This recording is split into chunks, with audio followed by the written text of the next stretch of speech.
Hi beautiful people! First and foremost, we hit 10,000 subscribers. I am overjoyed that we have such diverse, loving, compassionate, beautiful group of people. So tell your friends, tell your loved ones, tell your arch nemesis, anyone in between.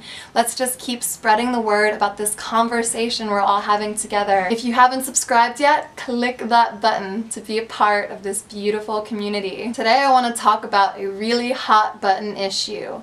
Would Jesus Christ vote Democrat or Republican? When I was growing up, I was very religious and not at all political, and I never even heard those topics addressed together, so I just didn't even think about it. But when I moved to Los Angeles, my pastor told us in 2008 that we had to vote Republican. He said that if we voted Democrat, the entire nation would crumble. Since then, I began researching how our nation came to believe the Republican Party was God's party. And it turns out that this only really began in the 1970s and 80s. I'm gonna do a whole video on this, but if you're interested, please look up the influence of Paul Weyrich and Jerry Falwell on Ronald Reagan, George Bush, and eventually Donald J. Trump. Even during Obama, I wasn't really political, I have to admit that, but in the wake of Donald Trump, something happened that I never expected, and it took place on social media. Christians were being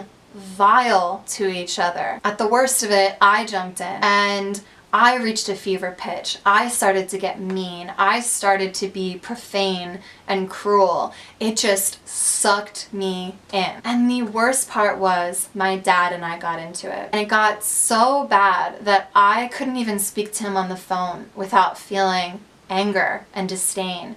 And I heard the same in his voice.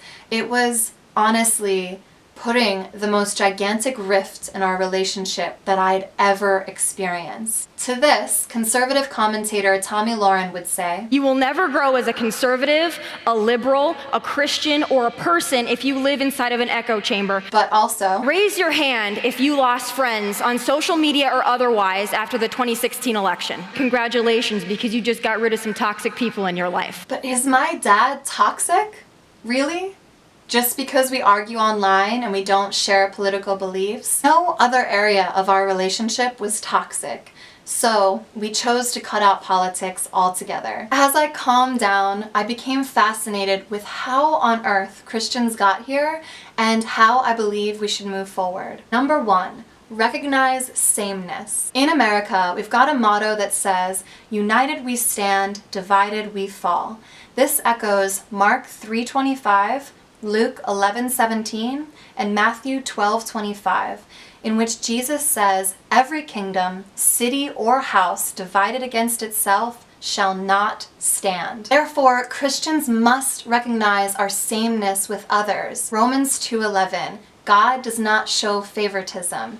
The Spirit of God is a spirit of equality. Sometimes it's harder for people to recognize sameness when you can't see it. If you're a different gender or religion or skin color or social class. So for the sake of argument, let's take someone very similar to me, Tomi Lahren. Tomi and I are both blonde, white, educated Christian Americans. We both claim strong faith. God is not going to put me through anything that I can't handle. We have strong families and we've worked hard for what we have. Don't for one second think that I didn't work my butt off to get where I am. However, Tomi voted for Trump and I did not. So if God speaks to us both and we're both looking through this prism of similar experience and background, do our politics make us truly different? To this I say, before condescending liberals, "Oh, Trump said this and Trump said that," or throwing water at conservatives, recognize the poison of us versus them. I do not agree with a lot of what Tomi Lahren says,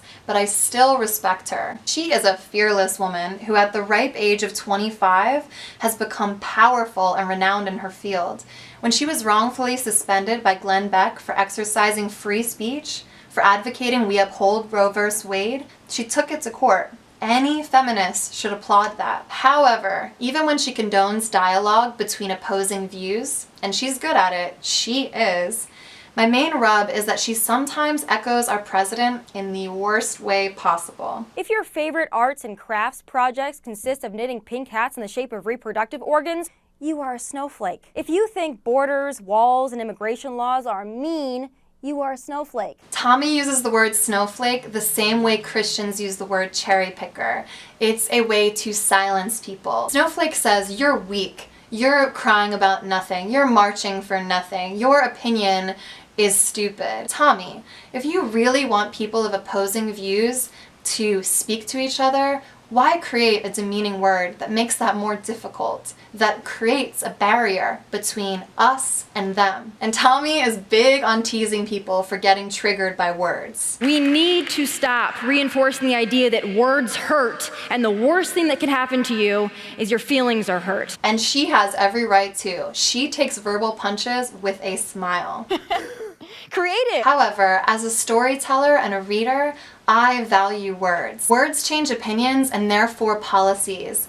They educate, they uplift, they demean. Words are very powerful. We've all heard the phrase, "Sticks and stones may break my bones, but words will never hurt me." And to that I would paraphrase a Greek philosopher from 250 BC. "The boys throw stones at the frogs in jest, but the frogs die in earnest." Words can hurt and even kill. Look no further than kids that have committed suicide because they were bullied online. Look at my dad and I. Our relationship was almost destroyed because of words. It is my opinion that we cannot encourage people to love one another and to listen while simultaneously demeaning and making fun of those we're opposed to. And I'm sorry, but our president does it best. I don't know what I said. I don't remember. And please don't tell me he wasn't making fun of a disabled person. We know our president to be a reality TV star. We've seen his cruelty in the past. He can be cruel. It's just the way it is. It is well within our rights as Americans to make fun of pussy hats or pussy bows. But Jesus commands us to rise above that. Ephesians 4:3, make every effort to keep the unity of the Spirit through the bond of peace. No matter what I think of President Trump, my main problem with him is, and always will be, the us versus them mentality that he promotes. And are both sides creating division? Yes. It's another thing when Jesus talks to you. That's called mental illness, if I'm not correct. So how do we stop this mess? Number 3, reject disgust. Or any of us may start off calm and collected. Our brains get poisoned really easily, and the internet helps this happen. If you read 5 Crooked Hillary articles or 5 Republicans are idiots articles, the internet will keep reinforcing your bias. But something Christians can and need to control is our disgust. Dr. John Gottman, one of the world's foremost marriage researchers, spent 4 decades studying couples. He found that the #1 predictor of divorce is contempt. To quote from Gottman.com, when we communicate with contempt, we are truly mean.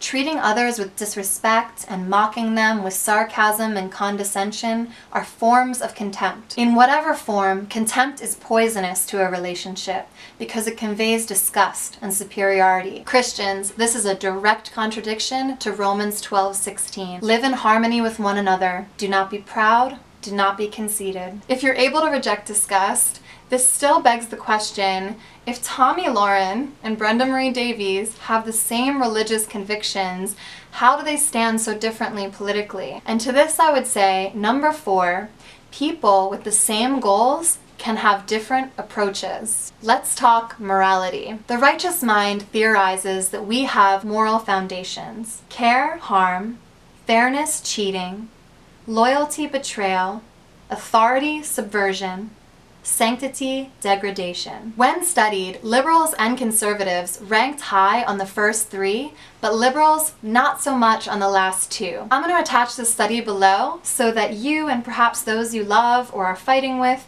can see where you land on this scale. When you're on the liberal side, your greatest moral concerns tend to be about harm and fairness. Liberals are driven by the imperative to help the vulnerable and see justice done. This would explain why liberals were generally outraged by family separation separation at the border. It's not because they want open borders or criminals in our beloved country. It's because they saw children and families in pain for political gain. Conservatives value the same, but they have additional moral touchstones, including loyalty, authority, and sanctity. This would explain why conservatives tend to be outraged by athletes kneeling for the national anthem. They view this action as disrespectful to authority and to sanctity. The former poses a threat to humanity, the latter to patriotism. Each side holds those in great esteem, and they react accordingly and emotionally. God resides in absolute truth, but we are here on earth contending with the gray. Black and white is the notion that we are created by God in love, and that our purpose is to reach closer to Jesus by spreading that love. The gray, however, lies in how we handle gun laws, immigration, taxes, Social Security, women's health. But let's remember, we essentially want the same things: prosperity for our families, protection from war, fair immigration laws, and to have a healthcare system we're proud to call American. So how do we get on the same page? First of all, it's worth acknowledging that there's no day without night. There's no male without female. There is no good without evil. Isaiah 45:7, I form the light and create darkness. In Chinese philosophy, yin and yang describe how opposing or contrary forces complement one another. It's all about balance. If God is the author of opposites and calls us to live in unity and balance, we can do so by acknowledging the importance of different perspectives. Thank God liberal-minded people care about social issues and conservative people care about protecting this country. I mean, I think America would be destroyed if everyone was one or the other. The bright side is, if we have two people of seemingly opposing views, but they're both working towards the same goal, in this case, the preservation of this beautiful country in which we reside, then we should be listening to one another. We don't have to agree with everything, and we won't. I am in a political gray area as well. I'm sure a lot of people are. I perceive issues and take them into account and study them and come to a conclusion. And that's what we should all be doing. Don't put yourself in a box. Don't say, I am this way, or my pastor told me to be this way. Learn for yourself. Pray for yourself. Listen to the Holy Spirit. See where you stand on issues and listen to people of opposing views, because the two of you might be the perfect yin-yang to make something beautiful happen. And here's what Tomi and I agree on the most. It's not always picking a fight, it's a conversation, and we need to learn to have more of those in this country. We've forgotten how to speak and we've forgotten how to listen. 1 Peter 3:8. Be like-minded, be sympathetic, love one another, be compassionate and humble. So liberal or conservative, would Jesus be a Democrat or a Republican? First of all, Jesus is not currently walking the earth in America in 2018. So we're gonna have to guess. Let's dive into the Bible and see if we can figure this out. 1, he would definitely call us to practice humility. Pride is a sin that's mentioned over 50 times in the Bible. So we can be proud of our country, we can be proud of our political party, but we cannot have pride as Christians. Number 2, he'd listen. 1 James 19. Be quick to hear, slow to speak, and slow to anger. When we're quick, we're cruel. 3, Jesus did say, give to Caesar what is Caesar's, meaning we as Christians are called to abide by the law. However, Isaiah 33:22 says, for the Lord is our judge, the Lord is our lawgiver, the Lord is our king. It is he who will save us. Jesus calls us to honor the law, but never to worship or to hold someone in higher esteem than God. Politicians are fallible. If you haven't noticed, we are called to pray for our politicians and our leaders, but never to worship them. Lastly, Jesus would be fearless. The Bible calls us to be fearless so many times. He says, do not be worried and upset. Do not be afraid. This is about the future. Don't let the media, don't let your friends, don't let arguments make you scared. We are to be fearless, full of love and grace and compassion.